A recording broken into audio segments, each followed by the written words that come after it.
Hello there techies, my name is Malay Vasada and welcome to my channel.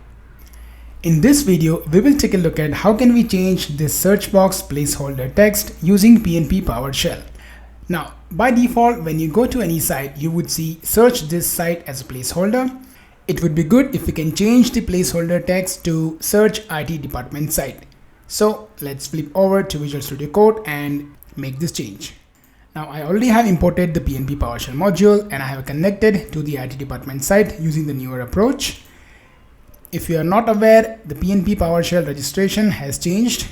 So it is very important to go through the previous video and see how you can register the application and authenticate against the new PnP application. Now then we are connected with the IT department site. It's now time to set the search bar. So we'll say PnP search settings.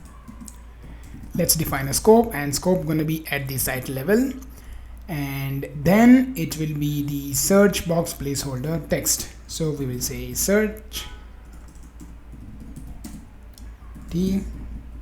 department site. Okay, and that's it. Let's go and hit run.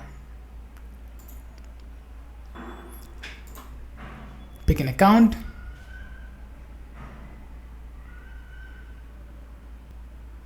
And the change is made. So let's go and validate. Hit refresh. And there you can see it. Search IT department site. So I hope this simple example helped you to understand how can you replace the default placeholder text with your own text using PnP PowerShell. Thank you so much for watching the video.